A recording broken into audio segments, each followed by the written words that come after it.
Good morning. I was doing Tai Chi. I'm starting to do Tai Chi. Good morning to all you mid-level leaders, all of you part of Leading Others Today of RMWB's Leadership Boot Camp. This is Tai Chi. I'm moving energy. I don't know if you've ever done it. It's very relaxing. And you lean and then you move. It's Tai Chi. Very moving the energy. Moving energy. I don't know if you've ever seen wax on, wax off, paint a fence. You say, where is this coming from, Ian? My kids do Taekwondo. And I was in practice. And I thought to myself, wow, how cool would that be if I did Tai Chi? No one's amused. Here, hi, how are everybody? Hello, how are you? Good to see you. Welcome to Leadership Boot Camp. My name is Ian Hill. This is a program, a partnership between the Regional Municipality of Wood Buffalo and my organization, The Changing Point. We welcome you. Coaching session, 45 minutes. You have me, I have you. We're together. We're united. What is wrong with you today? Well, you know what? I said this. I've only had one soda or pop or cola, depending on what area of the world you're from, English-speaking area of the world. And I've only had one in like the last 2 months. And today is my second, because I'm trying to not drink them. But I decided I'd kind of splurge a little bit today, or not splurge, that's not the right word. I would treat myself with a diet Coke, Pepsi, something. And wow, like if you don't drink any caffeine for a long, long time and then you have like a soda, wow. You're like drunk. It's amazing.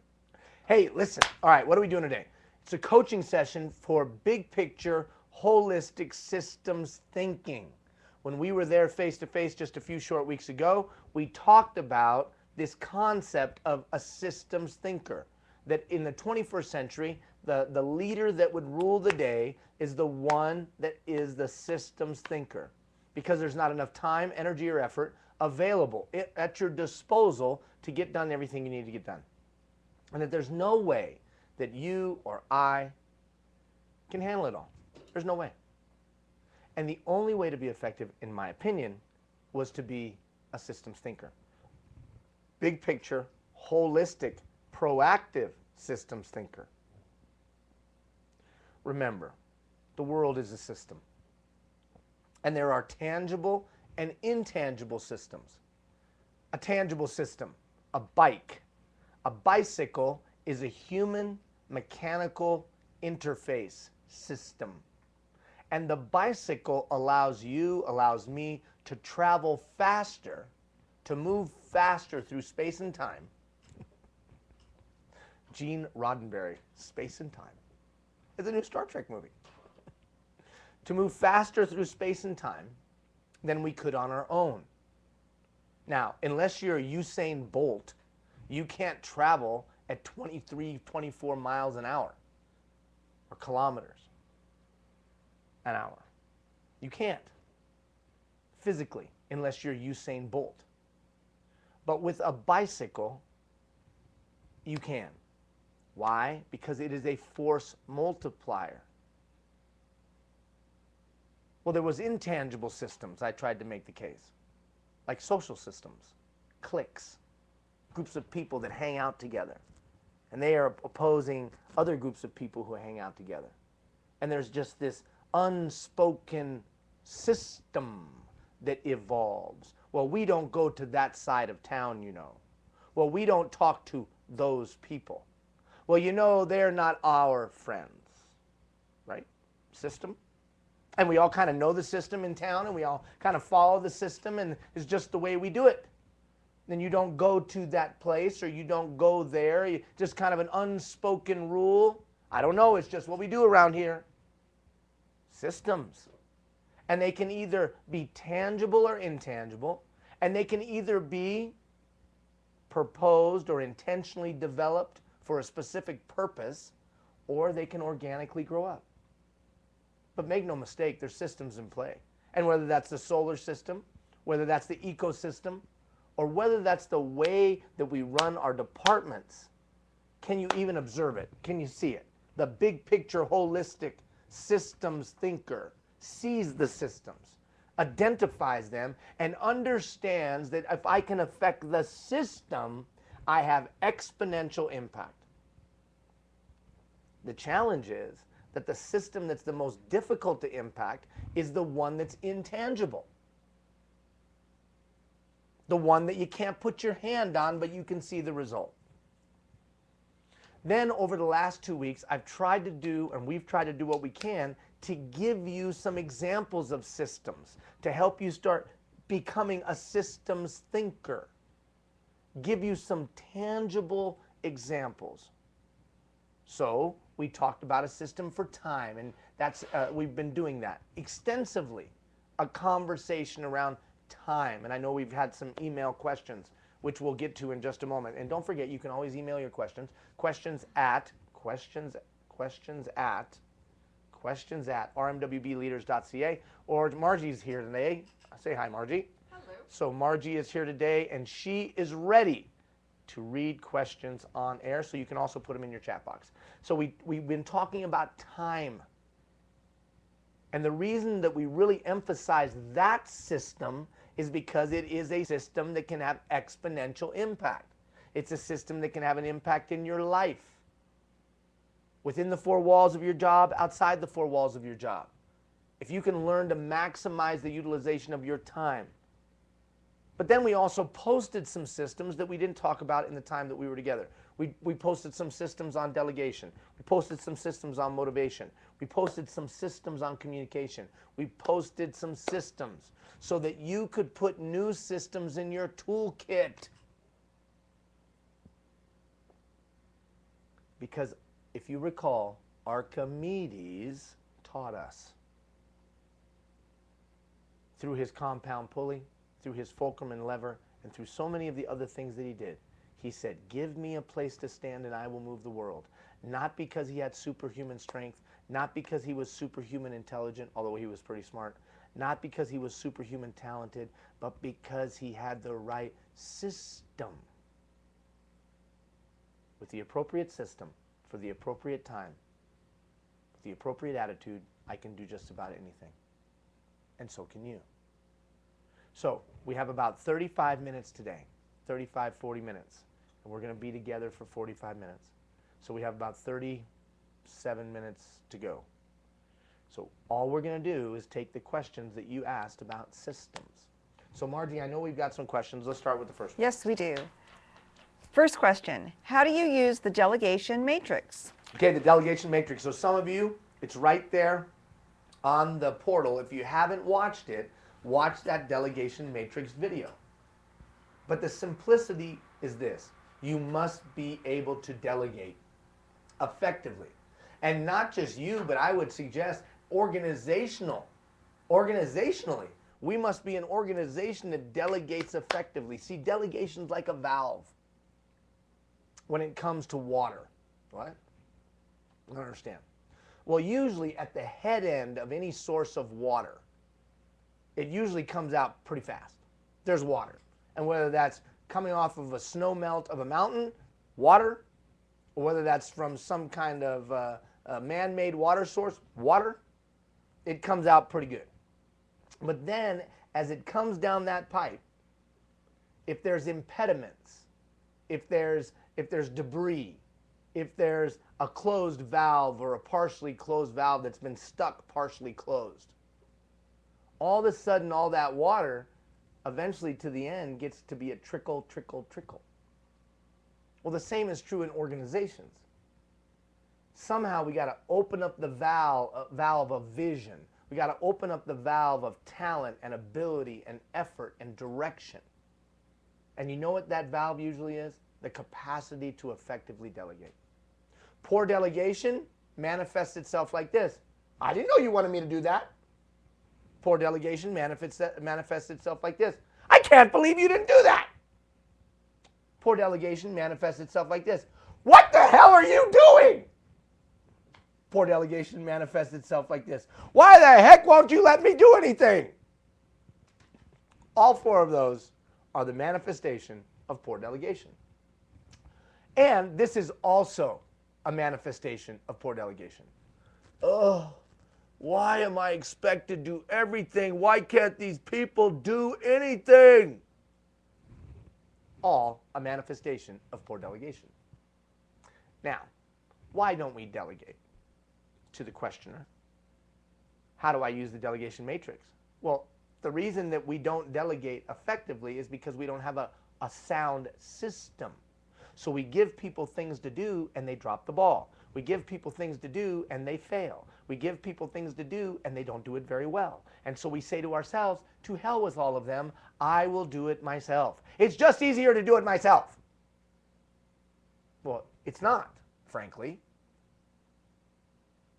So, the delegation matrix looks to solve the inherent problem of getting work done. You see, there's only two ways to get work done. Either you're going to do it or I'm going to do it. You're going to do it or I'm going to do it. The problem is the in-between. You see, because everything I give you to do, you might not be spectacular at. Just like there's certain things I'm not spectacular at. The other dilemma is there are times when you want me involved because you need my support, my knowledge, my insight, my whatever. And there's other times you want me out. Get out. And oftentimes those things get confused. I'm in your business when I don't need to be, and I'm not around when you need me.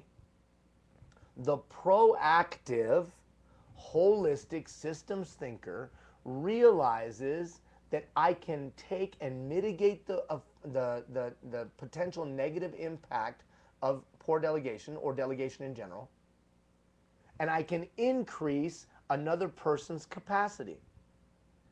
Finally, I can create more control and yet give more freedom, all at the same time. So how do I do that? So your question was, how do I use the delegation matrix? So simply put, I'm going to sit down, we're going to do this as if you were my direct report. You're my direct report. We're going to sit down and we're going to do the delegation matrix. I'm going to open up by saying this. You know what? I have not been as effective a leader as I think I could have been. Well, why do you say that? Well, because I've been listening to the Chubby Brown Man for now 9 weeks almost, and the Chubby Brown Man has pointed some things out to me. The Chubby Brown Man. And the Chubby Brown Man has pointed out some things to me, and one of the things that I realize is I haven't had an effective system for delegation. And so I'm going to do this. I'm going to work with you to be there for you more when you need me and be out of your way less, or be out of your way more when you don't need me. So to sum it up, Mr. or Mrs. Direct Report, I just haven't been as good a leader as I could have been. And that's what you're going to say. That's how you're going to open it. Come in humble, come in low.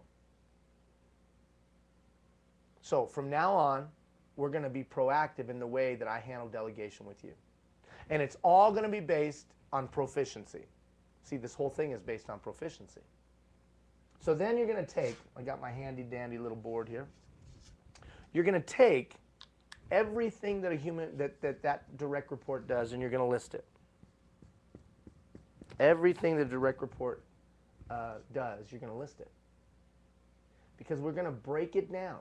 What can they do on their own? What do they need me for? And what's in between? Only two ways to get work done. They're going to do it. I'm going to do it. So what do they need me for? What am I going to leave them alone in? And what are we going to have in between? And it's all going to be based on how good they are at it. Period. How good they are at it. So we go through the list with them. We sit down and we go through the list. Those items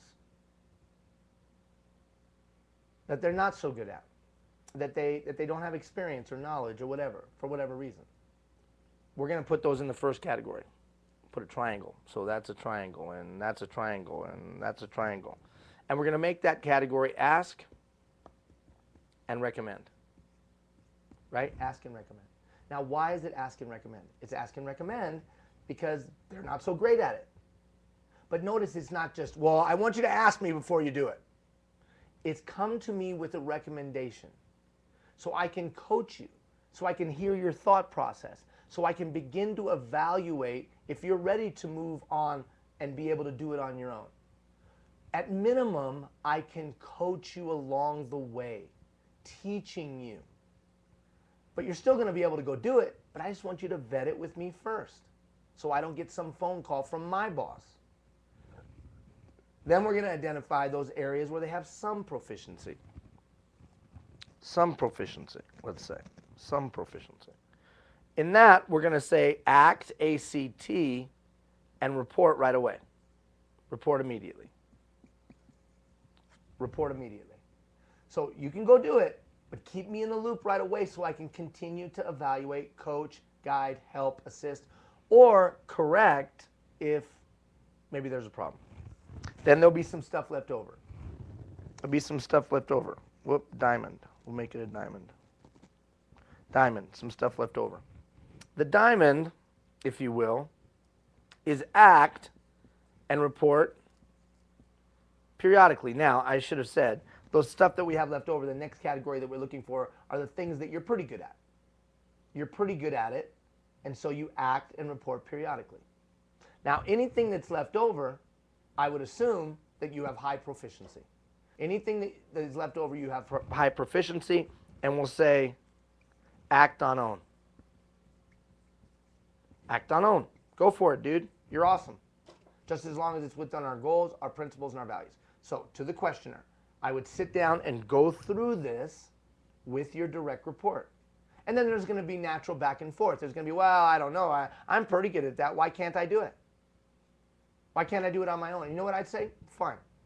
You believe that you're qualified. You can do it. Great. Go for it. Now, what does this automatically do?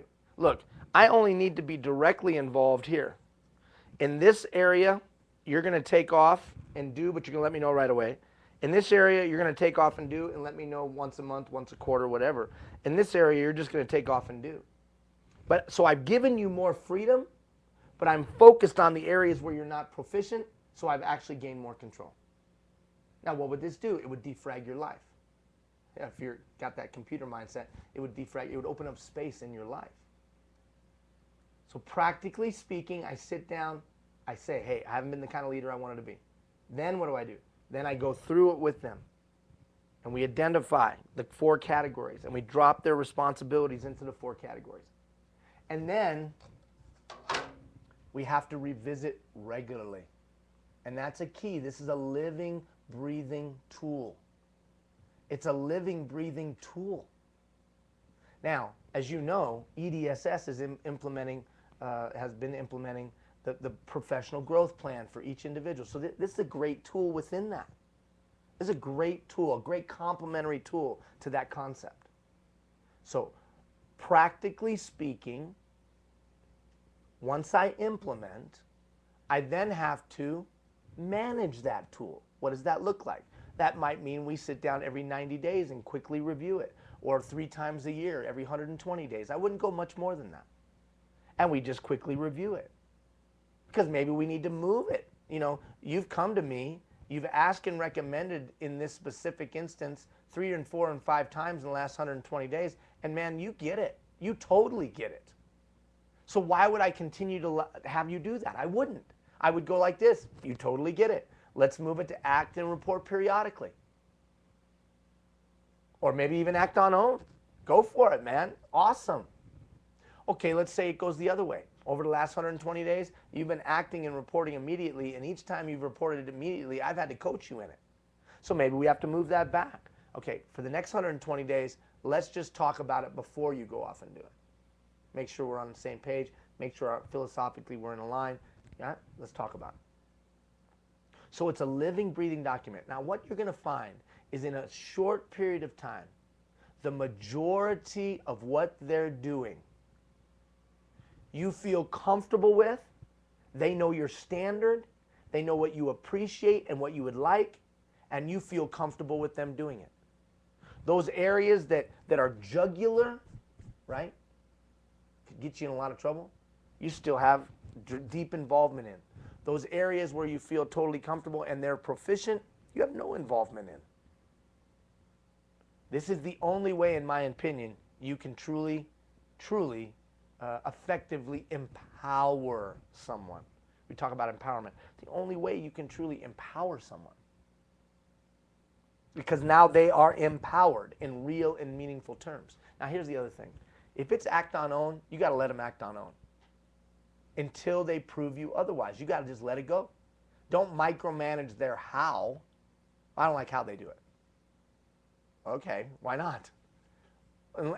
And if it's outside of the principles and values of the organization or the like, then I understand. Okay, then you step in.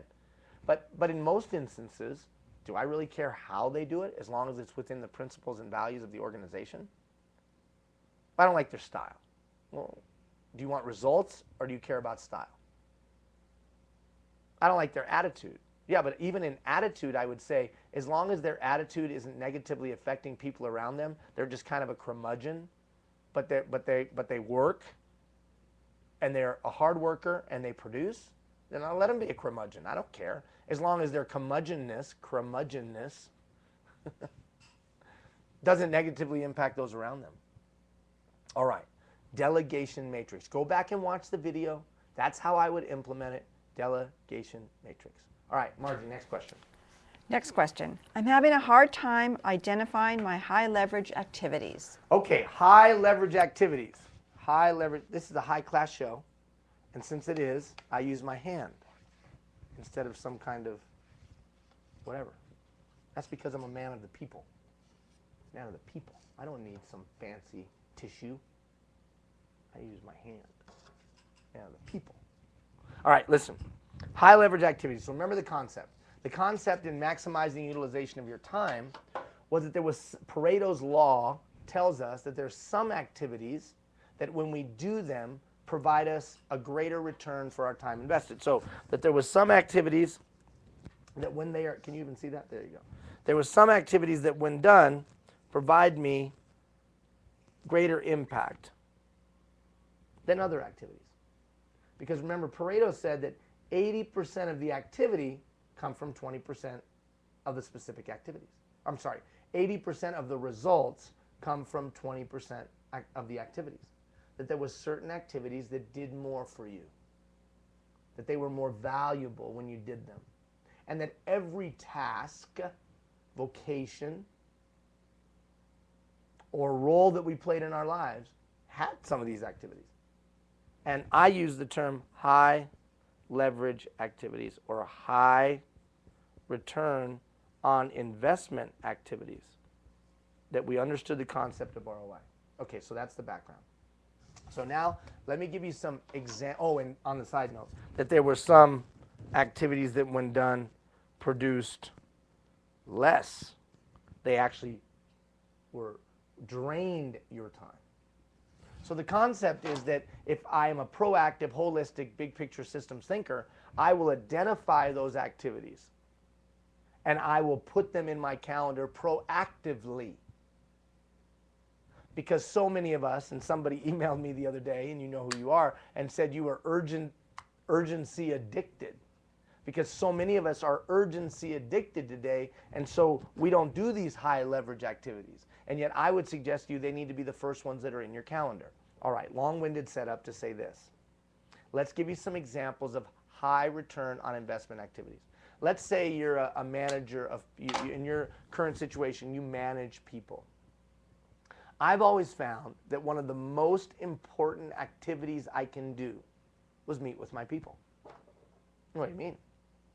Give my direct reports some one-on-one time.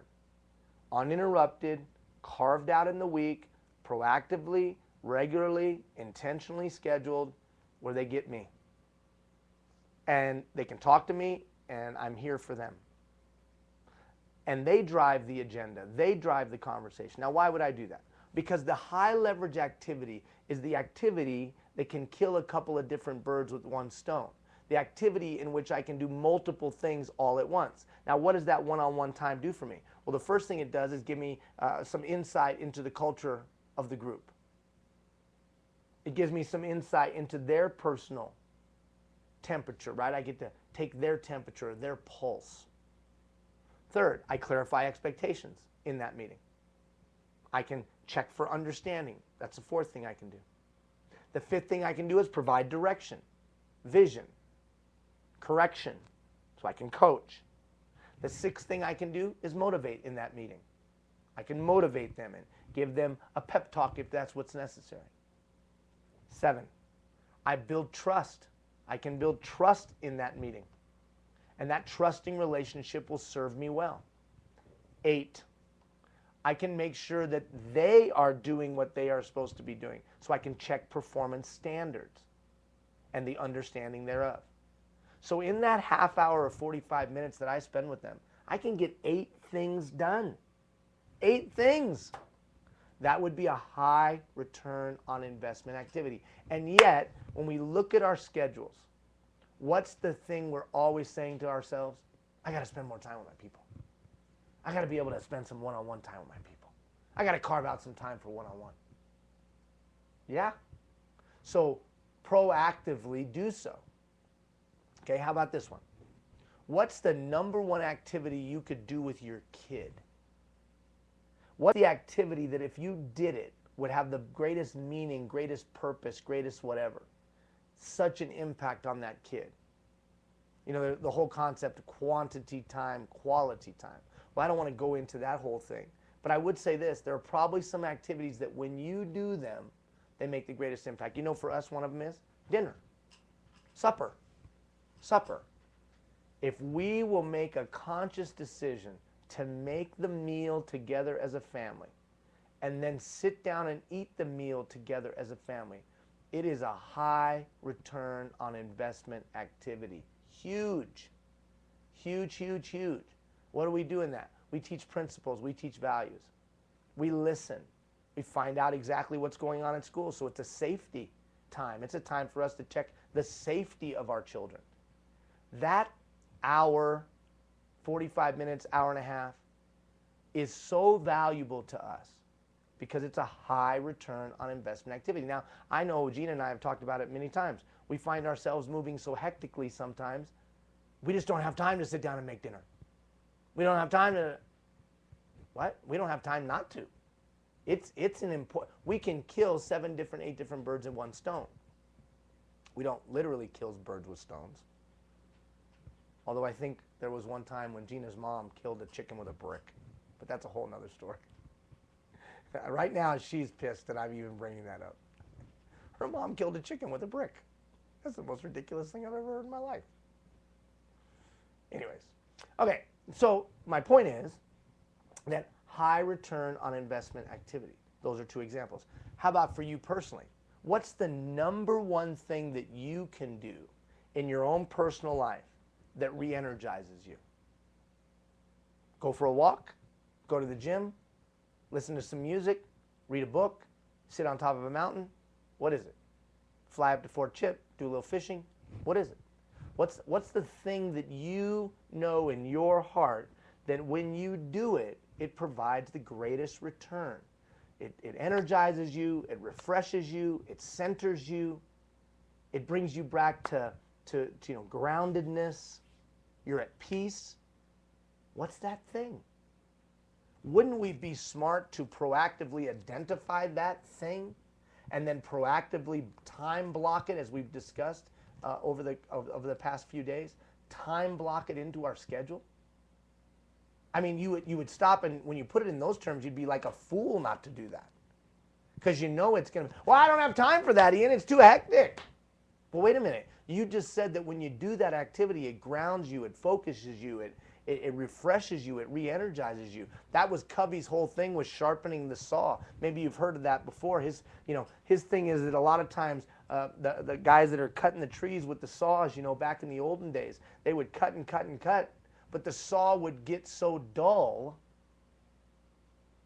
that it would take them longer and longer to cut. So they'd say, I can't stop and sharpen this saw. We've got to cut this whole forest down.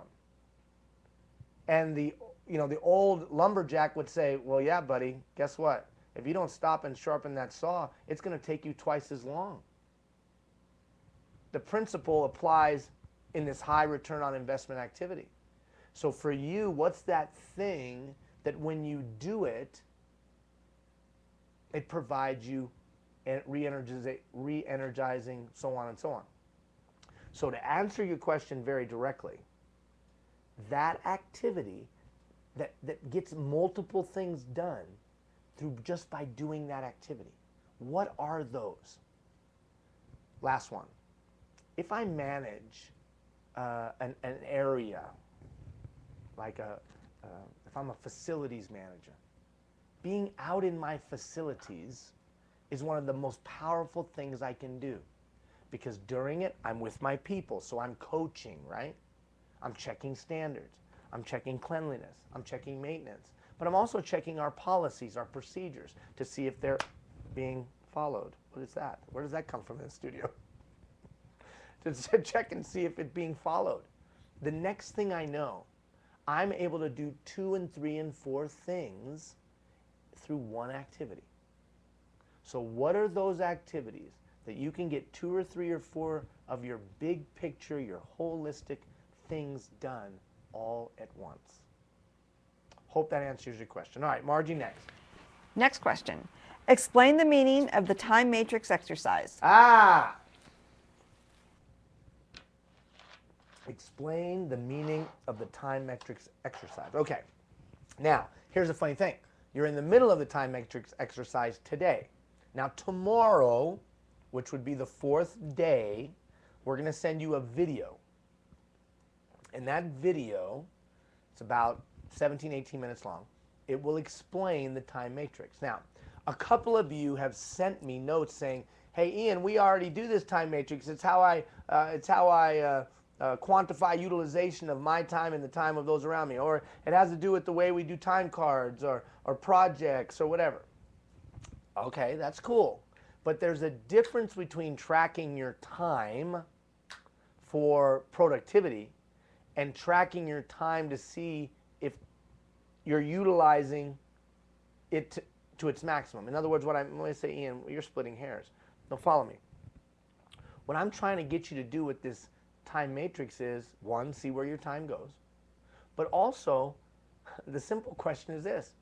Of those high return on investment activities that I had you list, in all the roles that you play in your life, how often are you doing those?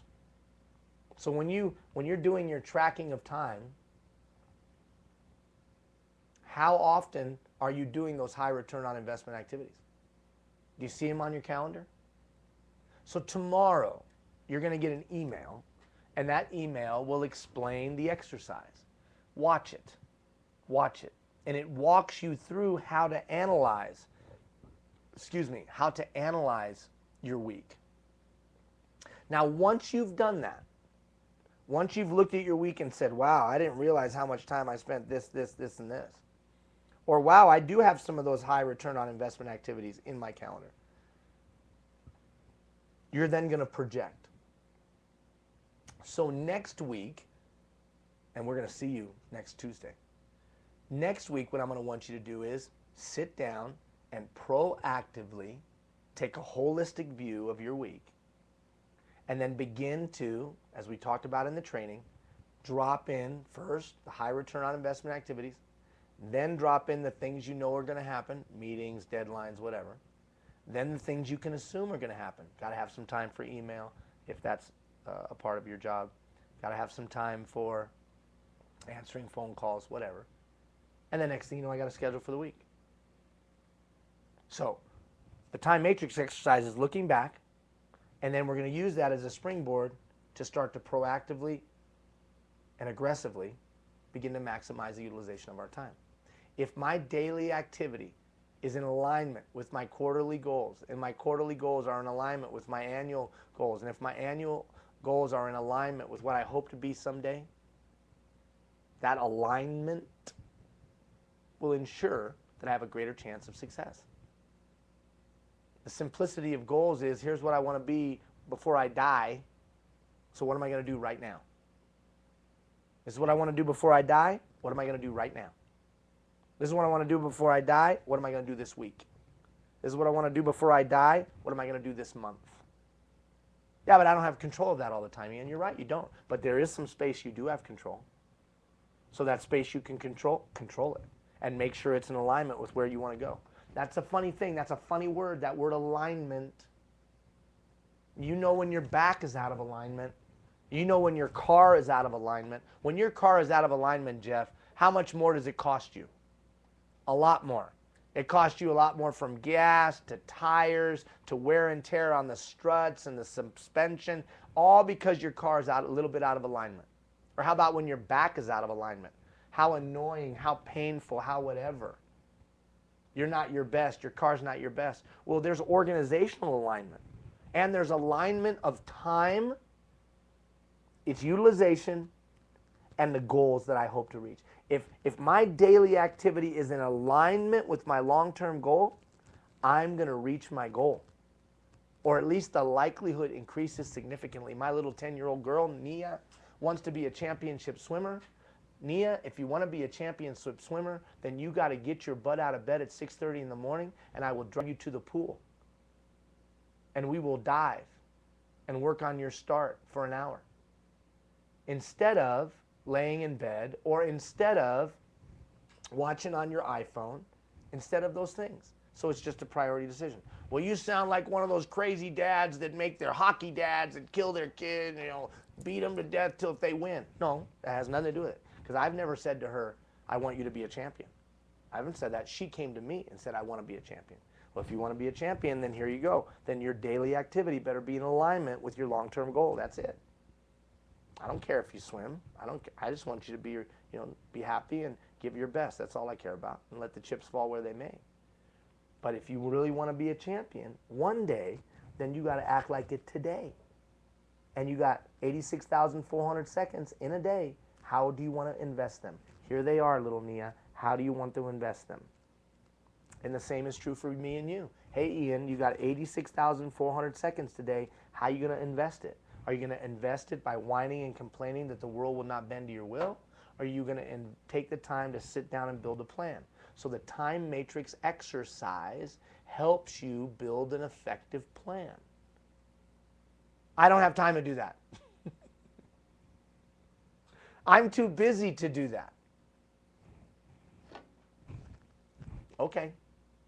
Well, I guess you'll just be, your life will just be dictated to and fro by the wind and the wave, because you can't seem to get your sail up. And no, I'm sorry. I can't do it for you. I can't do it for you. But here's the cool thing. All of the information is on the portal. It's all there. It's all there. So, you can go back to it. So if you don't have time right now, you're in crisis mode, then carve out 5 minutes a day. Carve out 10 minutes a day. All of the information is there. And remember I told you in the systems sessions, or in the systems 3 weeks, that there would be more information that you could assimilate in the 3 weeks. And that you needed to pick out how you used your education time over the 3-week period, your personal development time.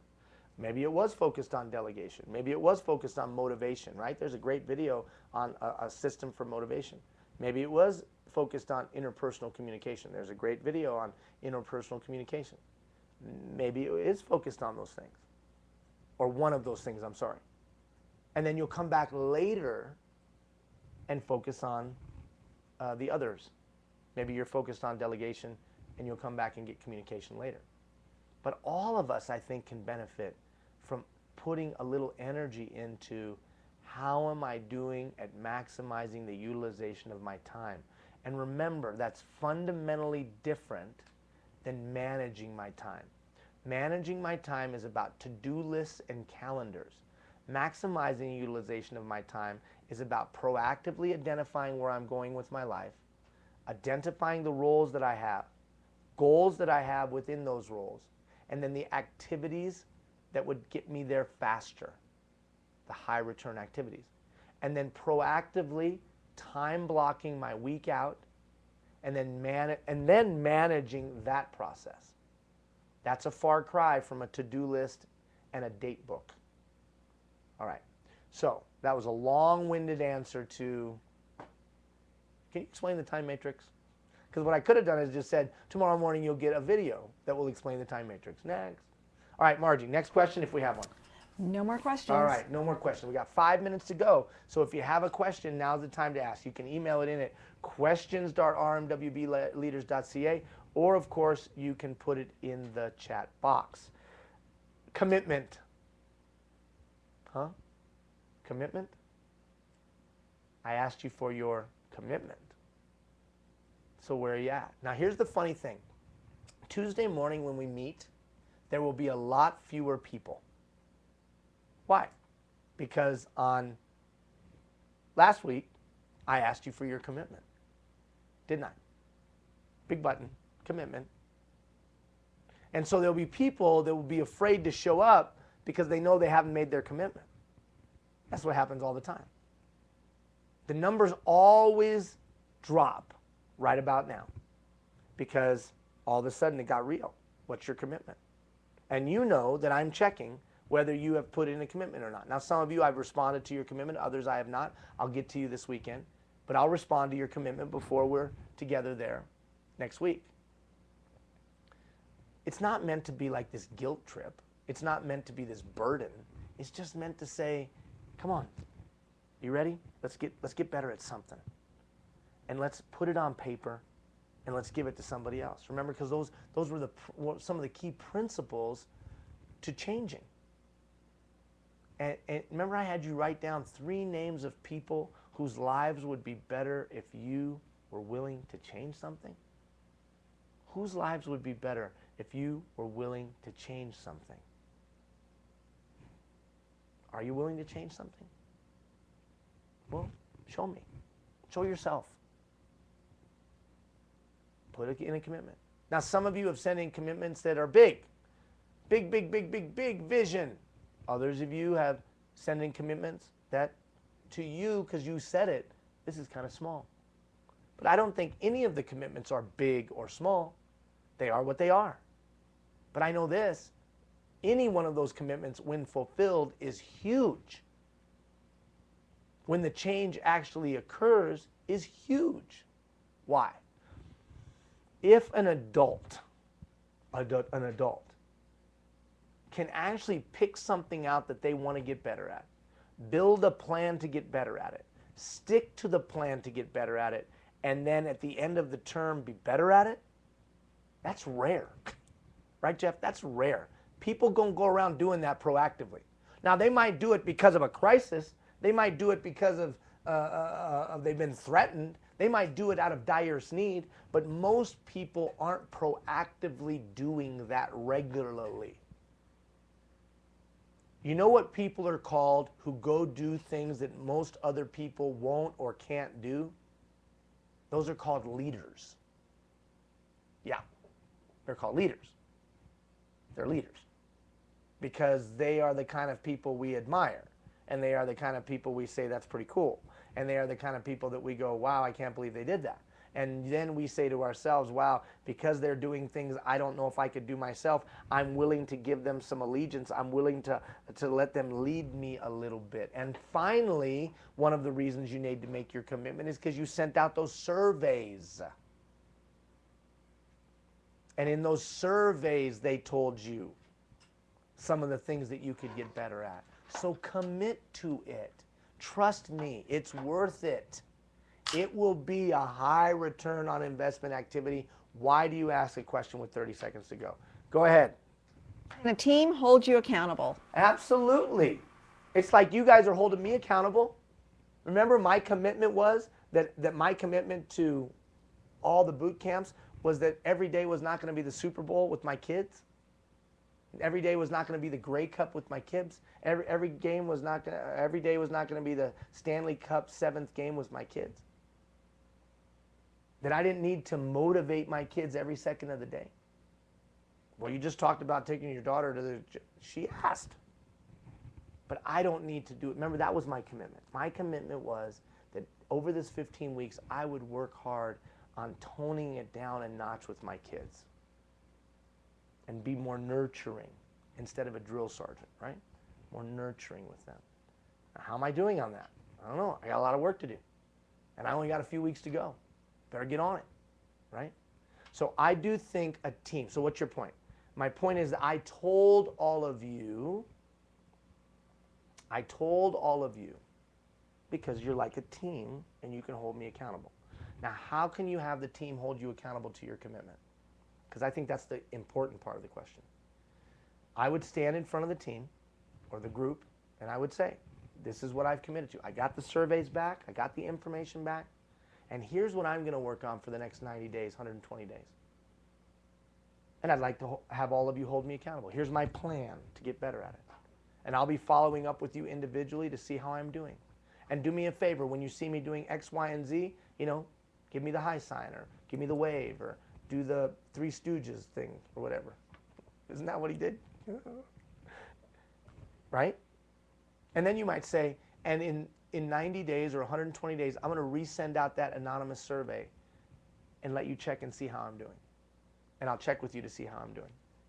So in those tangible, send out that survey 120, 150 days from now, see how you're doing. Or intangible, I'll be talking with you individually to see how I'm doing.